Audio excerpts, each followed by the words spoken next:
성경에서 정말 가장 강렬하다고 할 수 있는 장면 중 하나를 들여다볼 건데요.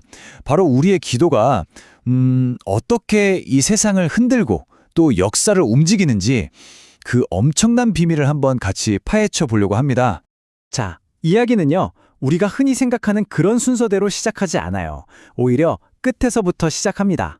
바로 요한계시록 6장에 나오는 여섯째 인이 떼어질 때, 그때 나타나는 정말 무시무시한 징조들로부터 말이죠. 첫 번째 징조, 바로 엄청난 지진입니다. 생각해보세요. 우리가 가장 안전하다고 믿는 이 단단한 땅 있잖아요. 그 안정의 상징이었던 땅 자체가 뿌리부터 그냥 격렬하게 흔들리기 시작하는 거예요. 그리고 이어서 세상의 모든 빛과 생명의 근원이라고 할 수 있는 태양이 있잖아요. 그 태양이 마치 검은 상복을 입은 것처럼 새까맣게 변해버려요. 세상은 순식간에 정말 한 줄기 빛도 없는 완전한 암흑에 잠기게 되는 거죠.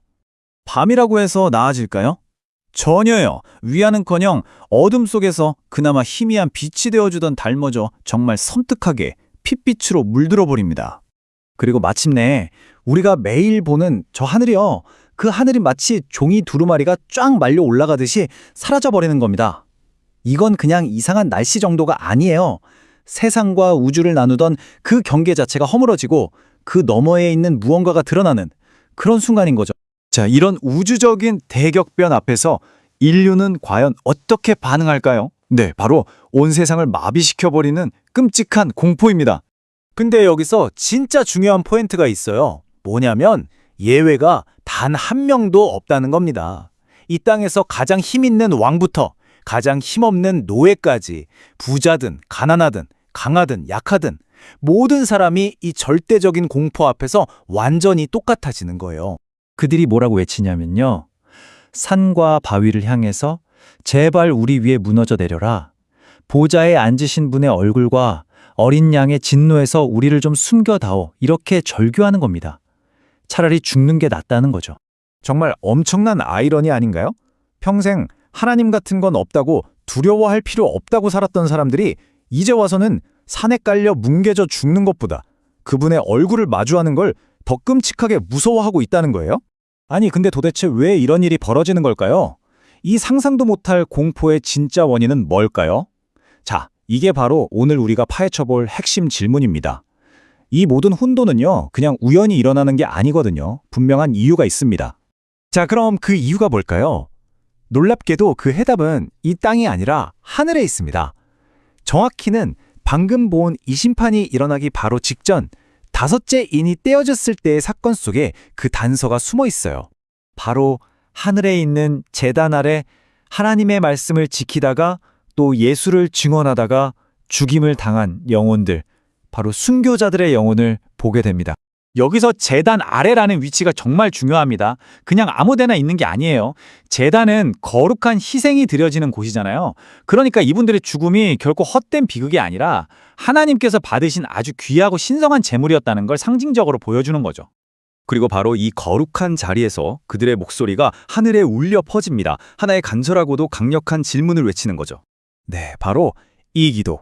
이게 그냥 단순한 원망이나 복수해달라는 외침이 아닙니다. 이건 하나님의 공의, 그 신적인 정의가 이 땅에 이루어지기를 바라는 간절한 탄원이에요. 그리고 바로 이 기도가 우리가 조금 전에 봤던 그 무시무시한 심판을 불러온 진짜 원인이었던 겁니다. 역사를 움직인 촉매제였던 거죠.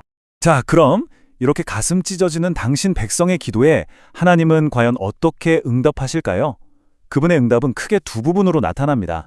먼저 그들 각자에게 흰 두루마 귀를 주십니다. 이건 뭘 의미할까요? 바로 너희는 옳았다, 너희는 승리했고 순결하다는 하나님의 인정이자 확인인 거죠. 그리고 두 번째 응답은 아직 잠시만 더 쉬어라는 말씀입니다. 이건 하나님의 정의에는 그분만의 완벽한 시간표, 즉 타이밍이 있다는 걸 보여주는 거예요. 자, 이제 퍼즐이 맞춰지죠? 다섯째인의 사건과 여섯째인의 사건을 이렇게 나란히 놓고 보면 요한계시록이 우리에게 말해주려는 역사를 움직이는 진짜 힘이 뭔지, 그 동력이 무엇인지 비로소 보이게 됩니다. 인류의 역사에서 가장 위대한 힘, 그건 왕의 권력이나 거대한 군대의 힘이 아니라는 겁니다. 바로 고통 속에서도 믿음을 지키는 한 성도의 기도, 바로 그것이라는 거죠. 여섯째인에서 봤던 그 천지가 개벽하는 듯한 사건들은요, 결국 다섯째인에서 울려 퍼졌던 그 신실한 영혼들의 부르짖음에 대한 하나님의 직접적이고 또 의로운 응답이었던 겁니다. 자, 그럼 이 모든 이야기가 지금을 살아가는 우리에게 어떤 의미가 있을까요? 왜 중요할까요? 이건 우리가 이 불의해 보이는 세상 속에서도 어떻게 소망을 잃지 않고 살아갈 수 있는지 그 방향을 제시해주기 때문입니다. 첫째, 하나님의 때를 신뢰하는 겁니다. 그분은 절대 침묵하거나 무관심하지 않으세요. 가장 완벽한 순간을 기다리고 계실 뿐이죠. 둘째, 우리도 정의를 위해 기도해야 합니다. 악에 맞서는 우리의 기도는 절대 사라지지 않고 하나님 보좌 앞에 차곡차곡 쌓이고 있다는 걸 기억하세요. 그리고 마지막으로 소망으로 기다리는 겁니다. 세상 사람들은 그날을 진노의 날이라고 두려워하지만 믿는 우리에겐 신랑이신 그분이 다시 오시는 기쁨의 날이 될 테니까요. 결국 이 말씀은 우리의 관점을 완전히 바꿔놓습니다. 심판에 대한 막연한 두려움에서 마침내 모든 것이 바로잡힐 그날에 대한 희망적인 기대로 말이죠. 세상이 공포에 떨면서 이런 날에 누가 감히 설 수 있단 말인가? 라고 절규할 때 믿는 우리는 이렇게 물어야 합니다. 나는 그분의 오심을 맞이할 준비가 되었는가? 라고 말이죠.